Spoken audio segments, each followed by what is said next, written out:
नमस्कार, सूरज Mehta news channel से मैं सौम्या पूरवाल। आज हम आए हैं धारी देवी माता मंदिर में, जो कि उत्तराखंड के रुद्रप्रयाग डिस्ट्रिक्ट में स्थित है। ऐसी मान्यता है कि जब हम चारों धाम की यात्रा करते हैं तो धारी देवी के दर्शन करना बहुत ज़रूरी है, क्योंकि माना जाता है कि वे यहाँ की रक्षक है। देख सकते हैं कि किस तरह अलकनंदा नदी के बीचों बीच माता धारी देवी का मंदिर विराजमान है। यहाँ का दृश्य देख सकते हैं, किस तरह का मनमोहक दृश्य है। चारों ओर पहाड़ियाँ हैं, मौसम भी बहुत ही सुहावना हो रहा है। हम आज जानेंगे यहाँ के लोकल रहवासी से यहाँ का महत्व है। आपका शुभ नाम? Diamond Dimri from Uttarakhand. जी, डायमंड जी डिमरी, आप हमें बता सकते हैं माता धारी देवी का क्या महत्व है? देखो, आप अभी चार धाम की यात्रा करके आए हैं जो कि उत्तराखंड में पड़ते हैं, जिसमें कि पहला आता है गंगोत्री।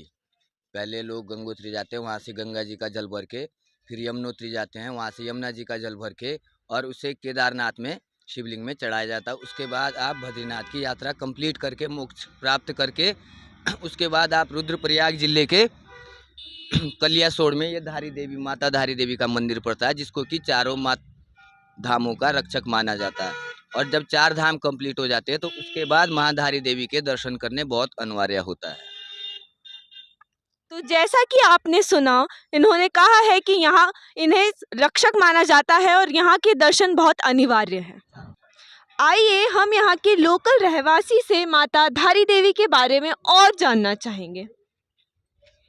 मैं ज्योति पांडे, ग्राम कलसोड़ की निवासी हूँ। ये धारी देवी है चारों धामों में, इसके दर्शन करने भी अनिवार्य होते हैं। और ये देवी दिन में 3 रूप बदलती है। सुबह में कन्या रूप रहता है, दिन में जवान अवस्था रहता है, शाम को बुढ़ी अवस्था रहता है। इसका आधा हिस्सा काली मठ है। इसके भाई ये थे, इसका धड़ ऊपर का धड़ यहाँ है और नीचे का धड़ काली मठ है। धन्यवाद। तो जैसा कि आपने सुना कि ये 3 रूप में रहती हैं, बीच सुबह बालक रूप में, फिर दिन में अलग रूप, फिर शाम को अलग रूप, और इनके भाइयों ने इनके 60 हिस्से किए थे। हम यहाँ के दर्शनार्थी से पूछना चाहेंगे कि उनकी 4 धाम यात्रा कैसी रही। 4 धाम की यात्रा बहुत अच्छे हम लोग को रहे। हम लोग बिहार से हैं, बिहार से आए हैं और जो है कि केदारनाथ, बद्रीनाथ, गंगोत्री, जमुनोत्री सभी देख करके बहुत अच्छे लगे। और ये माता जो बीच में हैं वो इनको ही देख के बहुत अच्छे लगे। इनसे दर्शन करने के बाद सुकून मिलते हैं शरीर में।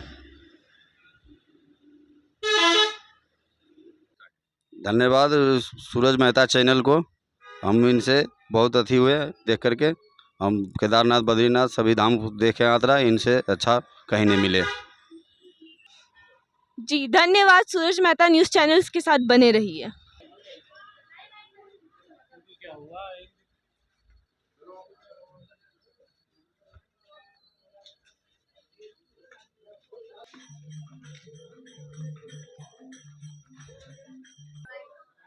आइए अब हम आपको धारी देवी माता जी के मंदिर के दर्शन करवाते हैं।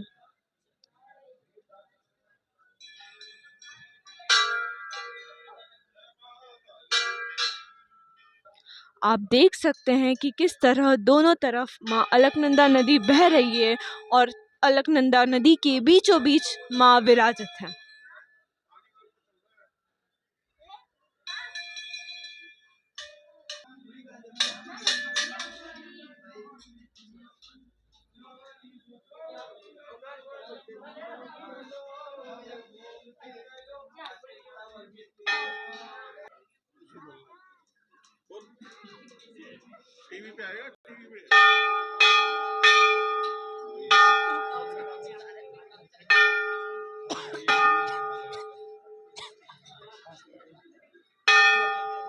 हम माता धारी देवी मंदिर के मुख्य पुजारी जी से यहाँ की पौराणिक कथा जानना चाहेंगे।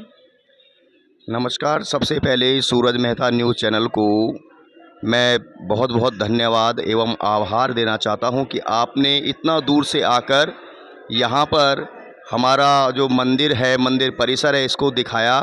और किस प्रकार से यहां पर आपने यह भी दिखाया कि किस प्रकार से सुविधाएं हैं प्रसाद चढ़ाने की, भक्तों को किसी प्रकार से कोई कष्ट ना हो, इसके लिए मंदिर प्रशासन, शासन, पुलिस और जो हमारे नगर आयुक्त हैं उनकी तरफ से पूरा योगदान रहता है, मंदिर समिति का योगदान रहता है। अब बात करते हैं पौराणिक महत्व की, तो मैं आपको बताना चाहूँगा कि ये मंदिर बहुत प्राचीन है। इतना प्राचीन कि लगभग 400-500 साल तो हमारे पास एविडेंस है, लेकिन जिसको ऑथेंटिकेशन बोलते हैं तो सन 1800 में एक वर्णन मिलता है। 1902 के गजेटियर में 1902 के ब्रिटिश गजेटियर, गढ़वाल गजेटियर प्रकाशित हुआ था, तो उसमें इस मंदिर के बारे में बताया गया है, लेकिन धारी देवी नाम से नहीं बताया गया है, दक्षिण काली कल्याणेश्वरी नाम से बताया गया है। और ये भी बताया गया उसमें कि एक बहुत अति प्राचीन मंदिर जो कि बद्रीनाथ एवं देवप्रयाग के बीच में पड़ता है और वहाँ पर सिद्धपीठ है, तो यही मंदिर है, सिद्धपीठ है। और शक्तिपीठ इसलिए बोल सकते हैं क्योंकि देवी माँ का मंदिर है। पौराणिकता की बात मैंने आपको बता ही दी है, लेकिन सबसे बड़ी बात यह है इस मंदिर का महत्व उत्तराखंड के चारों धामों की रक्षक देवी के रूप में जाना जाता है। अब रक्षक देवी के रूप में जाना जाता है तो आप देख रहे हैं कि बहुत सारे तीर्थ यात्री हैं चारों धामों के, चाहे जाएं चाहे आएं, लेकिन यहाँ पर एक न एक बार मत्था टेकने ज़रूर आते हैं। मनोकामनाएं उनकी पूर्ण होती है और विदेशों तक के से लोग आते हैं यहाँ पर। जी धन्यवाद। आशीष देव जी पांडे जो कि यहाँ के मुख्य पुजारी जी है, सूरज मेहता न्यूज़ चैनल से उनका धन्यवाद देना चाहती है। धन्यवाद आपका। मैं एक बात बोलना चाहूँगा कि ये जो मंदिर है ये प्राचीन अवस्था, बिल्कुल माँ भगवती की प्रतिमाएं वैसी ही वैसी हैं। पौराणिक जो मंदिर था वो 2013 की आपदा में जलमग्न हो गया, बाढ़ में बह गया था, लेकिन हमारी जो प्रतिमाएं हैं, माँ है, अन्य प्रतिमाएं भी है, सब सुरक्षित रूप से हमने यहाँ पर लाए। कुछ लोग यह भी कहते हैं कि जब देवी को शिफ्ट किया गया तो केदारनाथ आपदा आई, तो उन लोगों को मैं यह बताना चाहता हूँ कि हो सकता है, क्योंकि चमत्कार को ही नमस्कार है। जब बांध बनने का पूरा प्रोसेस यहाँ पर स्टार्ट हुआ तभी से उत्तराखंड में कुछ ना कुछ होने लग गया था, खासकर इस रीजन में। कभी भूकंप आ रहे थे, कभी अचानक फ्लड आ जा रहा था, अलकनंदा में बहुत सारे बादल वगैरह फट रहे थे, तो उस दिन बहुत ज़्यादा ही हो गया। तो माँ भगवती की कृपा ऐसे रही कि यहाँ पर तो पूरा सुरक्षित रहा। हमने प्रतिमाएं वगैरह ले गए, जैसे ही हम प्रतिमाएं ऊपर लाए वैसे ही पूरा ऐसे बहुत ज़्यादा जैसे एक्सप्लोजन, विस्फोट जैसा होता, पूरा मंदिर बह गया। माँ भगवती क्योंकि प्राचीन है, बहुत ज़्यादा है, तो कभी ऐसा बोला जाता था कि जागृत अवस्था में रहती थी देवी। जैसे गांव के आसपास क्षेत्र में कुछ भी हो रहा है, कोई चोरी की घटनाएं होने के उद्देश्य से कोई आ रहा है यहाँ पर, या फिर कोई महामारी आने वाली है, तो देवी हमेशा सचेत आवाज़ लगाकर सचेत कर दिया करती थी। आज भी ऐसा माना जाता है और आभास होता है, तो इस प्रत्यक्ष आभास होता है कि देवी 3 रूप रखती है। सुबह बाल्यावस्था का रूप, जैसे जैसे दोपहर होगी युवती अवस्था का रूप, जैसे जैसे शाम होगी वृद्धावस्था का रूप माँ भगवती अपने दर्शन करती है। यहाँ पर मैं स्पष्ट करना चाहूँगा अपने सभी श्रद्धालुओं को कि कई लोगों के दिमाग में रहता है कि पंडित जी जो देवी है वो 3 रूप बदलती है या मूर्ति चेंज होती है। ऐसा कुछ नहीं है, ये भाव है, आभास देती है। और वास्तव में मैं तो चैलेंज करता हूँ कि अगर कोई दिन में यहाँ पर या रात के समय अकेला छोड़ दिया जाए, वो माँ भगवती के आगे नहीं रहेगा, इतना रौद्र रूप हो जाता है यहाँ पर। अब आपको एक बात और बताता हूँ मैं, ये काली का माँ है, काली का रूप है।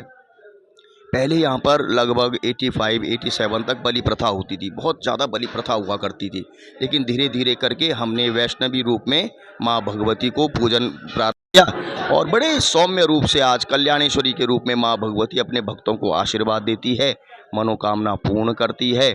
और मैं तो चाहता हूँ जो भी भक्त इस क्षेत्र में आएँ, आप अपने क्षेत्र में जाएँ तो कृपया करके मंदिर और हमारे जो ये स्थल हैं, पवित्र धार्मिक स्थल हैं, इनकी मर्यादाओं का ध्यान रखें। अनावश्यक रूप से देवी की प्रतिमाओं की फ़ोटो ना खींचें, अनावश्यक रूप से रील ना बनाएं, अनावश्यक रूप से जो हमारे आज यात्री एक दिन में लगभग 20 से 25 हज़ार यात्री आ रहे हैं, लेकिन क्या हो रहा है, कई बार वो आपस में ही झगड़ा करने लग जा रहे हैं। जब उनको कुछ नहीं मिल रहा है तो यहाँ पर पुजारियों से उलझ जा रहे हैं। कईयों के मन में ये धारणा है कि पता नहीं कितना रुपए लेते होंगे और पूजन करवाते होंगे, तो यहाँ पर ऐसा कुछ नहीं है।